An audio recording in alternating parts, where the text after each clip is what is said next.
Atlantis, a likely mythical island nation mentioned in Plato's dialogues Timaeus and Critias, has been an object of fascination among Western philosophers and historians for nearly 2,400 years. Plato describes it as a powerful and advanced kingdom that sank in a night and a day into the ocean around 9600 BC. The ancient Greeks were divided as to whether Plato's story was to be taken as history or a mere metaphor.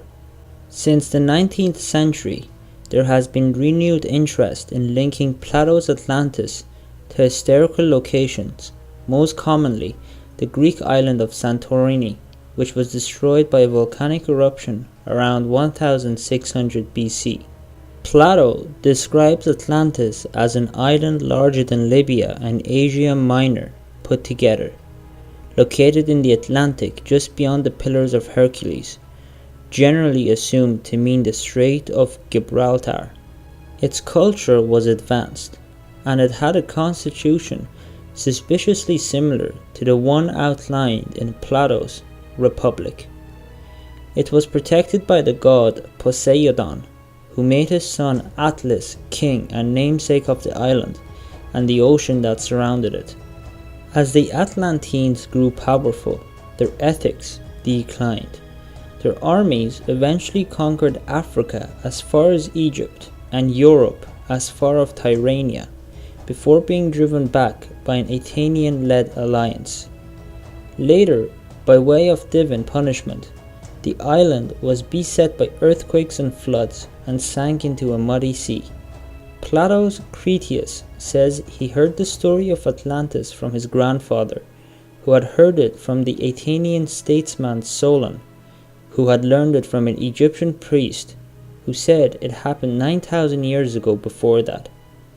Whether or not Plato believed his own story, his intent in telling it seems to have been to boost his ideas of an ideal society, using stories of ancient victory and calamity to call to mind more recent events such as the Trojan War or Athens' disastrous invasion of Sicily in 413 BC. The historicity of Plato's tale was controversial in ancient times. His follower Crantor is said to have believed it, while Strabo records Aristotle's joke about Plato's ability to conjure nations out of thin air and then destroy them. In the first centuries of the Christian era, Aristotle was taken at his word and Atlantis was little discussed. In 1627, the English philosopher and scientist Francis Bacon published a utopian novel titled The New Atlantis, depicting, like Plato before him, a politically and scientifically advanced society on a previously unknown oceanic island. In 1882, former U.S. Congressman Ignatius L. Donnelly published Atlantis, the Antediluvian World, which touched off a frenzy of works attempting to locate and learn from historical Atlantis. Donnelly hypothesized an advanced civilization whose immigrants had populated much of ancient Europe, Africa, and the Americas, and whose heroes had inspired Greek, Hindu, and Scandinavian mythology. Donnelly's theories were popularized and elaborated by turn of the 20th century theosophists and are often incorporated into contemporary New Age beliefs.